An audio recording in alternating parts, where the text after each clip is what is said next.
Oh, it's just a bracelet. Oh my gosh. Bracelet.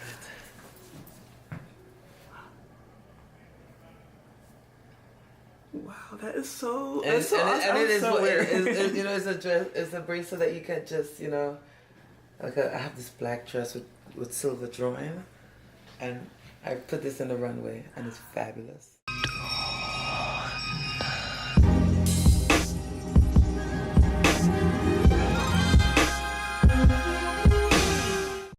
A day after the Urban Post Revisited show, gallery owner Curtis Jacobs had me come back in and talk in front of a photographer about the exhibition and how far I've come over the past 7 years. Anyone who comes into the gallery can look at this video and hear directly about my art from me.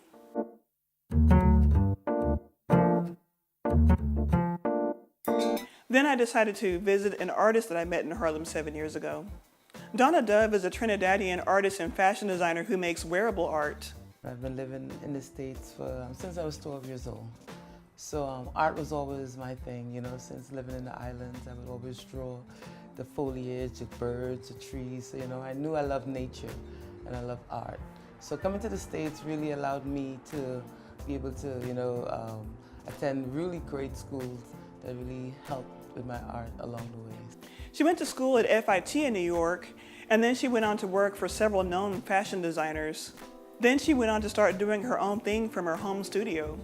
So I came back to my home and started a home-based business, and I incorporated the art and the fashion, and it became wearable art. So that's been like my baby. You know, it's exciting because it's two things in one. You know, I produce clothing and I draw on them.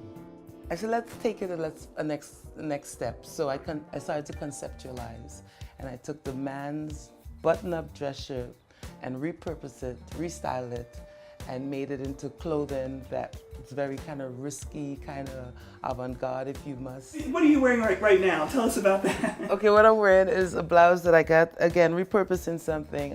This is a blouse that I bought from a shop, but I put the Donna Dove logo on it, so it became mine, you know? And again, these are earrings that I've bought wholesale, and what I do, they came plain, and I apply the artwork again on them. So it's like, you know, you're not trying to invent the wheel, reinvent the wheel, you know, the wheel exists, you know, so you're just trying to add some type of other dimension. This is what I call my punk look. You know, giving you a little punk. Donna is living what so many artists strive for. She's making what she wants and making a living from it. So how does she do it? It's very challenging. I'm not going to sit here and say, yeah, you know, it's still challenging in so many ways, but it's a road that I have chosen. I call myself a designer that makes specialty type items, and they're not cheap, you know, and I have a clientele. I put a collection out, you know, for the spring, for the summer and the winter, and I have clients that come to the house. So I'm fortunate that I work from my home, so I can afford to have my studio in my home and have people, you know, and the fact that I live in Harlem, which is very central, people can easily come visit me. I like to talk to young people on subjects like this because people are like so eager to come into this art thing, and it's very attractive, but I'd like to say it becomes part of you, and if you're not willing to go that distance, don't come in. It's a brutal feel, and sometimes people may not like what you make, but I've been at it for a long time, so it's me. I don't even feel like if I'm working for myself. So it's a beautiful thing to work and make money off of something that you love, because it doesn't come like work anymore. It doesn't, you know, appear to work. So be passionate about what you want to do, you know, and believe in it, and just do it. It's like magic, it just happens, you know. I left Donna's studio feeling so inspired, and I'm really intrigued with wearable art.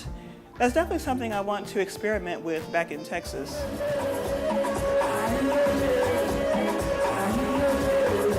I got to show my art alongside artists from all over the world at the AmRev Health Art Ball at Milk Gallery.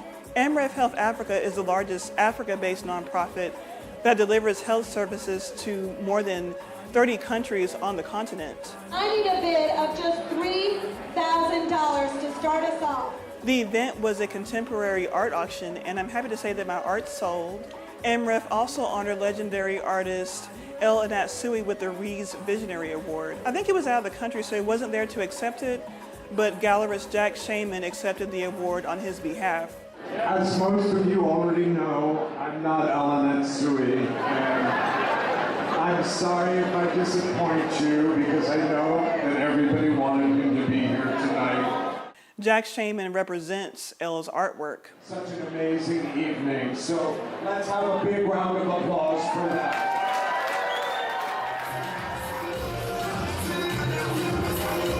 I think my favorite part about the ball was getting to meet more people that I only knew through social media. And I really enjoyed getting dressed up for the event. I really wanted to have fun with this, so I wore a dress by Marquesa Note via Rent the Runway, and I paired that with a pair of red Doc Martens and a headpiece from the Dora Mara shop on Etsy. Before I left the city, I stopped by Hell's Kitchen for a fun art photo shoot with singer Ava Raine, and you'll be seeing more about that later. When it was time to go, I was sad to leave New York, but I'm hoping to take all that excitement and inspiration and apply that to my life in Texas.